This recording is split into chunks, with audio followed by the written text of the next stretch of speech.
So దానికి ఆపోజిట్గా true point news ఏం రాశారంటే a sweet warning by Amit Shah అని. అమిత్ షా చంద్రబాబుకు ఒక స్వీట్ వార్నింగ్ ఇచ్చాడు అని వాళ్ళు రాశారు.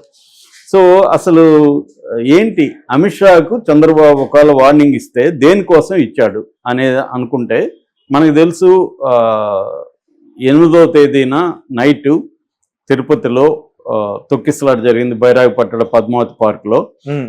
అక్కడ 6 మంది చనిపోయారు, 40 మంది వరకు గాయపడ్డారు. ఈ సంఘటనకు సంబంధించి కేంద్ర హోంశాఖ ఒక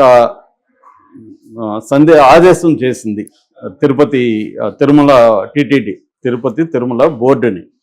ఏం చేసిందంటే మీరు దీని మీద నివేదిక ఇవ్వండి, అలాగే సంజీవ్ కుమార్ జిందాల్ అని హోంశాఖ అడిషనల్ సెక్రటరీ వస్తున్నాడు త్వరలోనే, ఆయనతో మీరు మొత్తం నివేదిక ఇచ్చి చర్చించండి, ఏం జరిగింది, ఎందుకు జరిగింది, ఎవరు తప్పు అవన్నీ తేల్చాలి అని హోంశాఖ చెప్పింది అనేది ఒక వార్త వచ్చింది.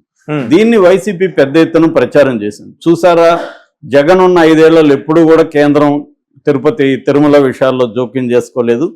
చంద్రబాబు వచ్చిన 8 నెలల లోపలే కేంద్రమే జోక్యం చేసుకునే పరిస్థితి వచ్చిందంటే అక్కడ టీటీడీలో ఎన్ని ఘోరాలు జరుగుతున్నాయి అన్న ఒక వాదనని వైసీపీ వాళ్ళు బలంగా జనంలోకి తీసుకెళ్లారు.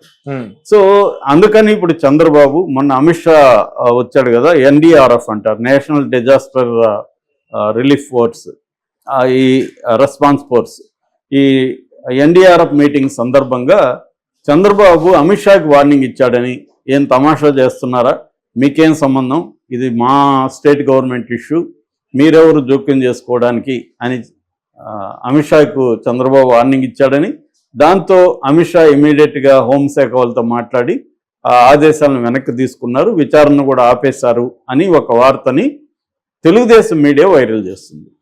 సో అసలు నిజానిజాలు ఏంటనేది ఎవరికి తెలియదు. నిజంగా హోంశాఖ ఆదేశించిందా, ఆదేశిస్తే చంద్రబాబు బెదిరించాడా అని. కానీ ఇక్కడ ఇంకొక వెర్షన్ ఏంటంటే చంద్రబాబుకి అమిత్ షా స్వీట్ వార్నింగ్ ఇచ్చాడు అని. అది ఏ కాంటెక్స్లో ఇచ్చాడంటే ఇప్పుడు డిప్యూటీ సీఎంగా లోకేష్ని పెట్టాలనే ఒక వాదన బలంగా తెలుగుదేశం నాయకులు కూడా డిమాండ్ చేస్తున్నారు. మామూలుగా మొన్నటి వరకు కేడర్ డిమాండ్ చేసేవారు, ఇప్పుడు ఓపెన్గా పాలిట్ బ్యూరో మెంబర్స్ శ్రీనివాస్ రెడ్డి కావచ్చు, సోమిరెడ్డి చంద్రశేఖర్ రెడ్డి కావచ్చు, డిప్యూటీ స్పీకర్ రఘురామకృష్ణరాజు కావచ్చు, మాజీ ఎమ్మెల్యే వర్మ కావచ్చు, ఇలాగా వీళ్ళే నాయకులు, ఒక బలమైన నాయకులే అన్ని వైపుల నుంచి డిమాండ్ చేస్తున్న సందర్భంలో చంద్రబాబు అమిత్ షాతో డిస్కస్ చేశాడని, ఇట్లా నేను డిప్యూటీ సీఎంగా లోకేష్ని పెట్టాలని మా పార్టీలో డిమాండ్ వస్తుంది, కాబట్టి నేను పెడతాను మీరు పర్మిషన్ ఇస్తే అని చంద్రబాబు అడిగాడని, దాంతో ఆయన వార్నింగ్ ఇచ్చాడని, ముందు అసలు మీ ఎమ్మెల్యేల అవినీతిని అరికట్టండి, ఇసుక కుంభకోణం జరుగుతుంది, మద్యం కుంభకోణం జరుగుతుంది, మట్టి కుంభకోణము, ఇవన్నీ అనేకం జరుగుతున్నాయి, వీటికి సంబంధించి మా దగ్గర డీటెయిల్స్ ఉన్నాయి, దీని వెనక లోకేష్ ఉన్నాడు, సో దాన్ని ముందు ఆపండి, లోకేష్ని డిప్యూటీ సీఎం చేయడం తర్వాత సంగతి అని అమిత్ షా అనే చంద్రబాబుకు వార్నింగ్ ఇచ్చాడనేది ఇంకొక వార్త. సో ఇందులో ఏది నిజం అనేది మనం కన్ఫర్మ్ చేయలేం. కానీ ఒకటైతే ఇక్కడ వాస్తవం, ఒక డిప్యూటీ సీఎంగా తన కొడుకుని పెట్టాలనుకుంటే అమిత్ షా పర్మిషన్ తీసుకోవాలా చంద్రబాబు అంటే, ఒకవేళ తీసుకోవాల్సిన పరిస్థితి ఉంటే అంతకంటే ఘోరం ఉండదు. ఎందుకంటే చంద్రబాబుకి స్వయంగా 134 సీట్లు వచ్చాయి, ఎమ్మెల్యే సీట్లు, కాబట్టి ఆయన ఎవరి మీద ఆధారపడకుండా గవర్నమెంట్ ఫామ్ చేయొచ్చు. అట్లాగే కేంద్రంలో చంద్రబాబు మీద డిపెండ్ అయ్యి కేంద్రంలో ప్రభుత్వం ఉంది.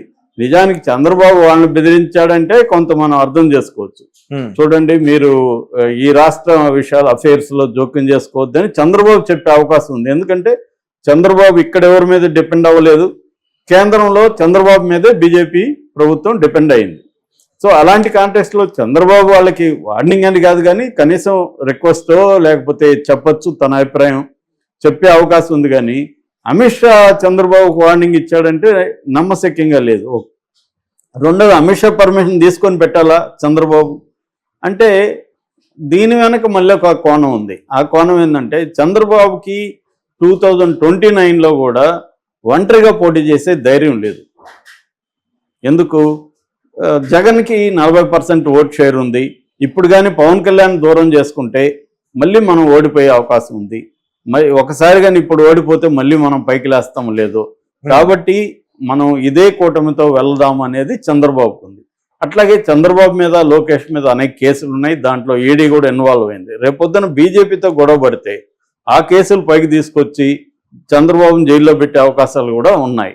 సో ఇవన్నీ దృష్టిలో పెట్టుకొని చంద్రబాబు ఏం చేస్తున్నాడంటే మనం ఎందుకు గొడవ పెట్టుకోవాలి, కొన్ని విషయాల్లో మనం తగ్గి వెళ్దాము అనేది చంద్రబాబు ఆలోచన.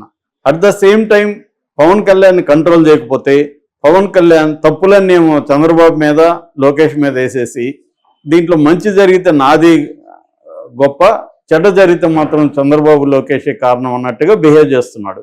అతన్ని ఎలా కంట్రోల్ చేయాలి, ఇది ఇప్పుడు చంద్రబాబు మీద ఉన్న ఛాలెంజ్.